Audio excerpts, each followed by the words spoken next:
Swift so swift and accurate. Swifty Swift. Really nice. Twitchy Swift. First and goal for the Bears. Williams goes end zone. It is caught. Who else? Loveland. Touchdown.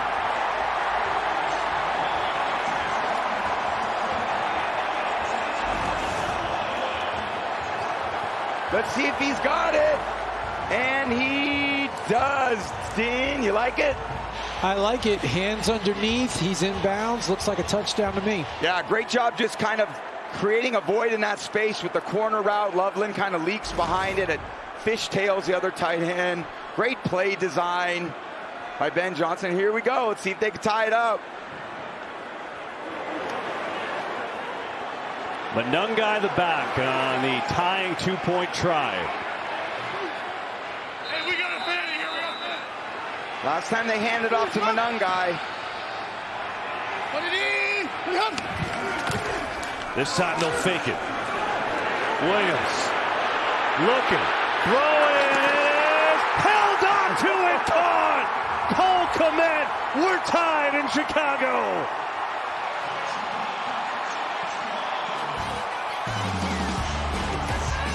They had him right where they wanted him this whole time. They've overcome a 16-point fourth quarter deficit. 16-all, and Bears fans are flying out of their seats.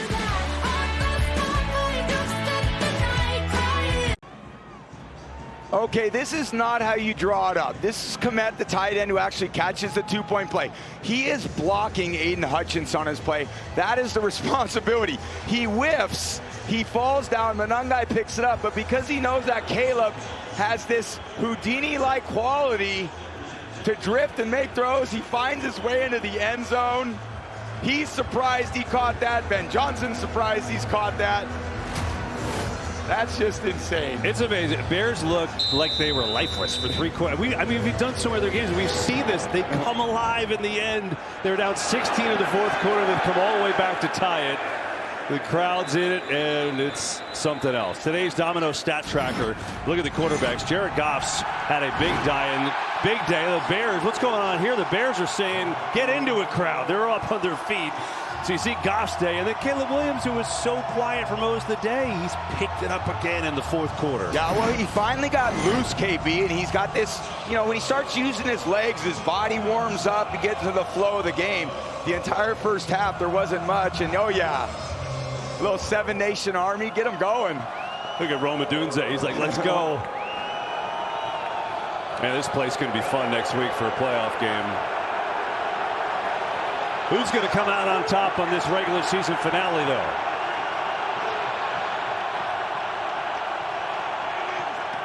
Here is Goff.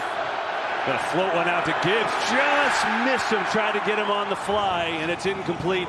We've got a game break with Carissa. Let's do it, Kev. Cardinals playing for pride. Rams for seeding. Rams up 3. Matthew Stafford will throw his league-leading 45th touchdown pass of the season. This one to Tyler Higbee. Rams lead 30-20 over the Cardinals. Kev?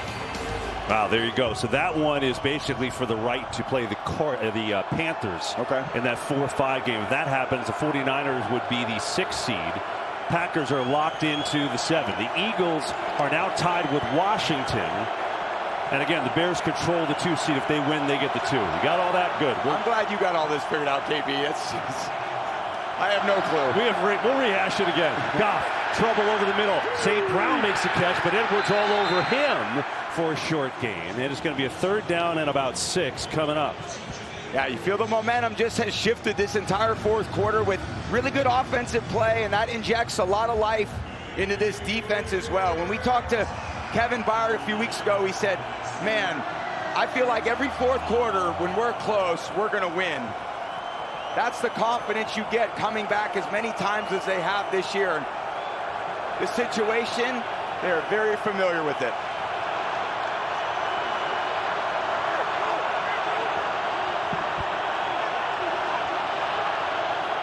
Third down, Goff over the middle. Jameson Williams running free, turns on the Jets, and he's into Chicago territory. Boy, they have beaten the middle of the field to death on 3rd down today, and it works again. Yeah, they call it one robber. The safety's deep in the help, so they throw it underneath the sticks to Williams, and there's nobody in the league that can stay with him. He's too fast horizontal. This is your help in the deep middle, so they throw it to the short middle. Good quarterbacking by Goff, and then putting Williams on that little fast little under route. Some people call it a shallow. Catch it and turn on the afterburners. Goff's over 300 yards now on the day. That's Gibbs in motion. Going to hand it off to Montgomery. And Montgomery has a 5-yard gain in midfield with 4:22 to go.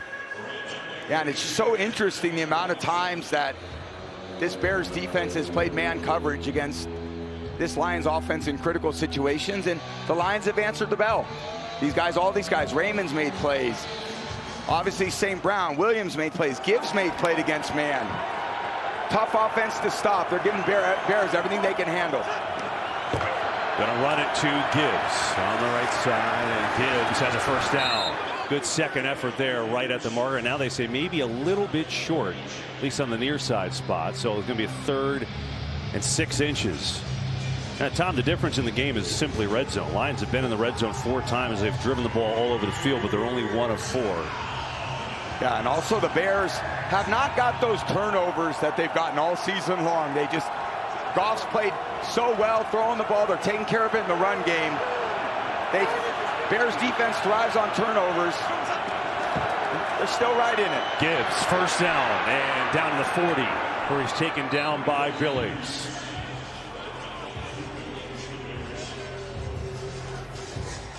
Again, and still a heavy time of possession advantage for the Lions, which again wears on that D-line. Those body blows, handing it off to Gibbs, handing it off to Monty, extending the drives on 3rd down. They're pretty fatigued. They just got them kind of going backwards right now to see if the Bears can create some type of negative play, which they're going to need. They still got 3 timeouts, so plenty of time.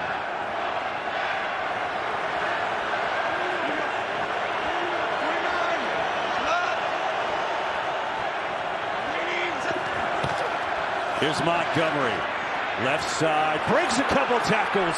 David Montgomery with a stiff arm, and right around the first down. We'll see where they put him out. Yeah, good run. I would love to see Monty stay in bounds there. He gets to the edge. Great job bouncing outside of the defensive end.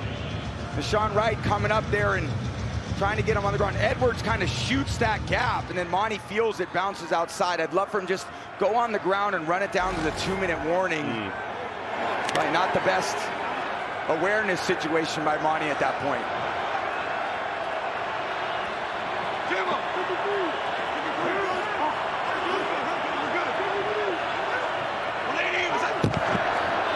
Movement there, flags fly. Who went first? You did it. I did it. You did it. You did it. Who did it? Billings, who's gotten his money's worth a couple times today. Let's see if he was baited. Brad Rogers, what do you got? Encroachment, defense number 97. 5-yard penalty, first down. It gives the Lions a first down. And that's not entirely bad either, too, KB, because on 2nd and 1, you're probably going to get the first down anyway, so it saves them an extra 30 seconds. So kind of a smart call there by Dennis Allen. Maybe they have a call in their huddle saying, hey, jump offside, let him get the first down.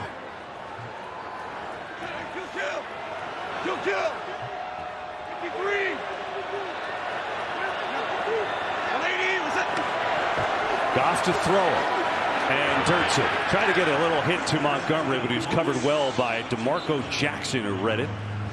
And stops the clock, though, with 2:26 left. Yeah, again, clock is, is still a factor for both teams. But the Lions are in perfect position to run the clock down to the 2-minute warning. Again, that pass, even though it should have been a high percentage pass, it was covered well, so you got to dirt it. You want to run this thing down with as much, and give the Bears back, as little as time as possible when they do eventually touch the ball.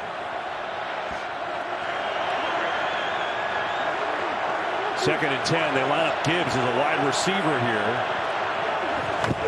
Goff looks the other side of the field, and there's miscommunication. Amon-Ra St. Brown was running a different route, and the clock stops again in 3rd and 10. Yeah, definitely a miscommunication. I don't know what was going on. Goff threw the out route. He was pressured. That could have been a grounding, too. I think that's what the discussion is, and that's going to be the flag. So that is going to be an intentional grounding, which is a loss of down. Yeah, not looking to judge intent, but when you're in the tackle box, maybe Goff thinks he's got St. Brown on the outcut, which is where he's throwing it, but he's pressured, he's in the pocket, it doesn't matter, the refs don't see that. And Dean, I know if fans are watching at home and they don't know the rule, it doesn't matter that there's miscommunication on the route, correct? Correct. They don't take that into consideration. That's part of it. Receiver runs the in route, ball goes outside. He has to be in the area. Was not. Dean, I would tell him he's supposed to run an out, but they didn't really care about my pleading. No, your pleading went on deaf ears, Tom. So now it's 3rd and 20.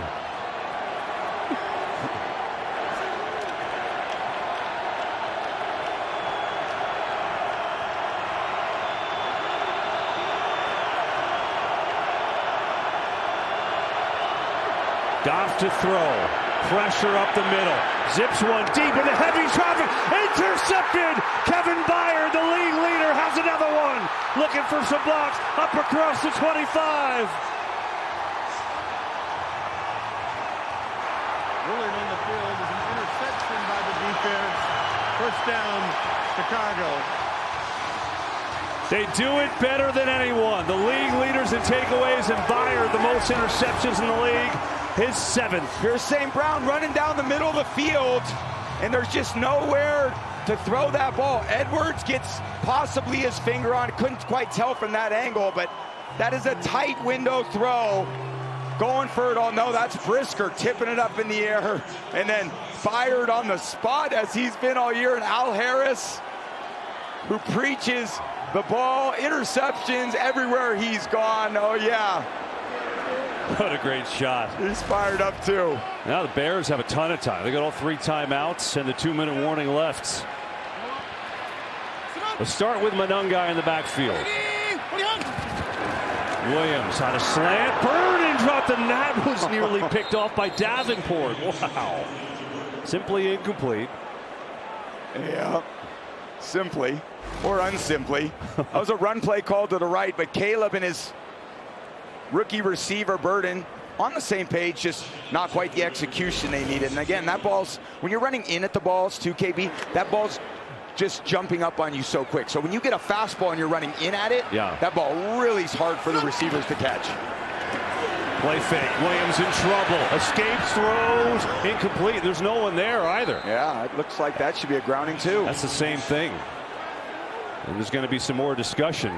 DJ Moore was over on the near side, but not close. And Caleb Williams is pleading his case. Yeah, great pressure. There it is. That's the same exact play. Yeah, you're inside that grounding. red tackle box. Play action fake and a great rush over the top of Dahlman. And just nobody in the area. Oh. I mean, good job. It's worth it if you're the quarterback to throw it anyway, because you're going to get sacked. Right. So it's just, maybe you take a shot to throw it away. You just never want to put it in harm's way and turn what would be a sack into an interception. But Caleb's done a good job of that. Just kind of dirt it, and they end up getting a call. So that makes it 3rd and 20.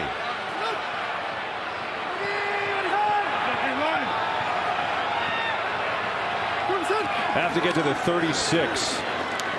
Williams, far side, Monungai, a long way to go. Makes a good move, and that's going to come up well short. But that'll take us to the 2-minute warning. It'll be 4th down for the Bears when we return. Fun one at Soldier Field. Bears and Lions all knotted up at 16. 16 all in the 4th quarter. Bears have it backed up in their own territory, and the Commanders just went up on the Eagles. So even if the Bears don't win, Chicago still might get the 2 seed and play the Packers. But it is amazing. You watch this team play. They do so many things well. Turnovers, late clutch play. It's like turn them on in the 4th quarter no matter what the score is, right? I'm sure that's not the way Ben Johnson wants it planned here going forward. He'd like to have a nice little lead here going into the 4th quarter. But from the standpoint, you can do what you can do. These guys have a tremendous belief they can get it done when it matters. But 4th and long, they'll punt it away. Here's Raymond looking to make a return. Tries to sprint to the opposite side and Gets a couple of yards, still working his way out across the 35 with 1:41 left. Another game break. Back to Carissa Thompson. Thanks, Kev. Well, you just mentioned that the Commanders took the lead. This is how they did it. 3rd and goal. Josh Johnson going to call his own number for the go-ahead score. Their 24-17 lead over the Eagles with 2:32 left to play, Kev. Yeah, so Bears fans like that. No matter the result here, if the Eagles lose, Bears are also the number 2 seed, regardless of what happens here. The AFC, Denver looks like they're going to win. They're up 16-3, and they would get the 1 seed in the AFC. And the Rams up now big on Arizona, which means they would play Carolina. San Francisco would fall to the 6. And as it stands right this second, play Philly. Okay. Got all that? I don't. Okay, here are the Lions. Tell me where Gibbs. we are next week. I'll tell you later. Here's Gibbs. Pitch it outside. Going to pick up 9 on 1st down. All right, so 2 timeouts, 1:31 to go. So, look, you'd love to just matriculate the ball down the field and settle for the last shot if you're the Lions. But there's 3 timeouts from the Bears, so they've got a lot of options too. They could call these timeouts now. They obviously wouldn't. But that was a big gain there on 1st down for the Lions really being able to dictate this series. Had they stopped them there for no gain, Bears could have easily used the timeout. Yeah, you saw the OT presented by Ford coming up next on Fox. A lot to do on the postgame. 2nd and 1 here.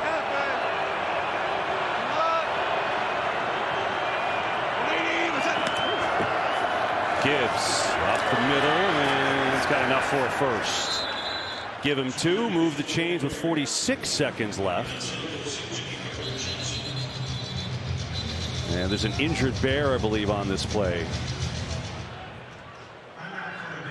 Yeah, C.J. Gardner-Johnson, I think, KB. Yeah, that's because of that. It's going to be a timeout to the Bears, but obviously concern for Gardner-Johnson, who they signed, middle of the year. He was traded to Houston from Philadelphia, was cut after a few games. He spent a week with Baltimore and really came in and did a really nice job.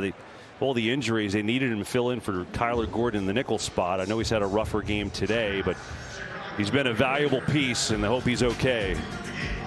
Injury timeout in Chicago, 40 seconds left in a tie game. C.J. Gardner-Johnson up and walking and hopefully going to be okay. Jalen Jones will come on and replace him right now. Nick McLeod, another one of their backs who can get in and play nickel, out today with an illness. So 42 seconds left, 16 all. The Lions are out of the playoffs, playing for pride. Bears trying for the 2 seed here. Lions have it, 2 timeouts for each squad left and a 1st and 10. And realistically, they're about 15 yards from the field goal try.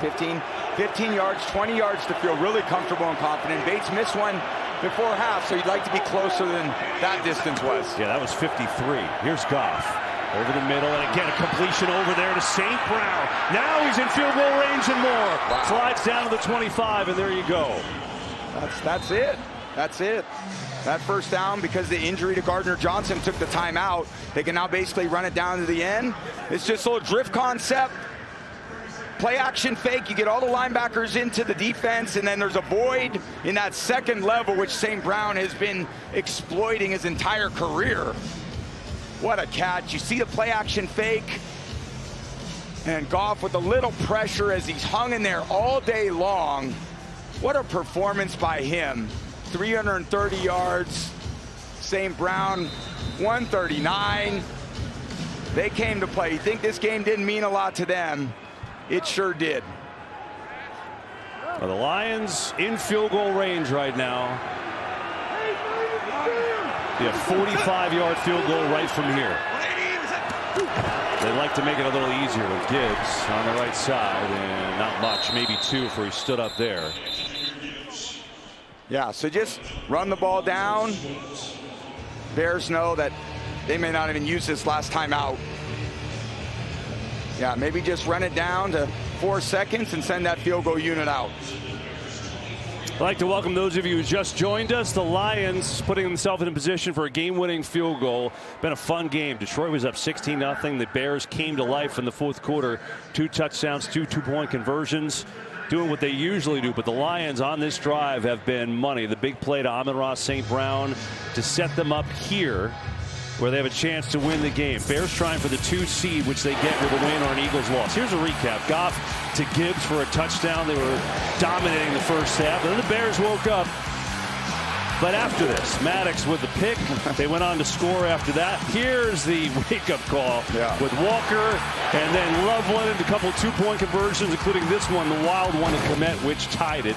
And now the Lions will likely snap it one more time and try to win it. Yeah, maybe just try to hand this off center of the ball. Gibbs will get off the left side with 4 seconds, 3 seconds, and that'll be the timeout the Lions need. Just if you're a Bears fan watching and you're hoping for that 2 seed.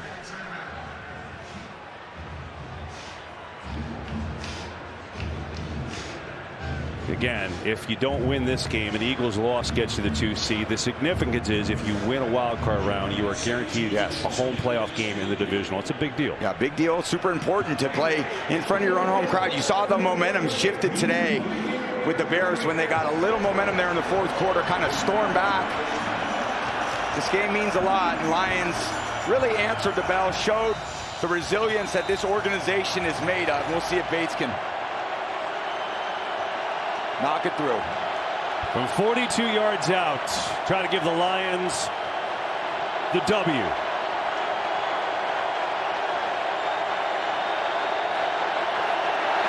Snap and hold are good, and the kick is up and good, and the Lions going to finish their year with a win in Chicago, 19-16. Wow. Pretty good. Are you not entertained? That was something else, and the two friends, Dan Campbell and Ben Johnson. Dan Campbell's team, though, going to go home after a disappointing year. Ben Johnson's team will go into the playoffs, seeing who they play on a 2-game losing streak. But for him, certainly a better fourth quarter where they came to life. But this day belonged to the Lions. Jake Bates, the walk-off winner in Detroit, comes to Chicago and gets a W. 19-16, the final score from Soldier Field.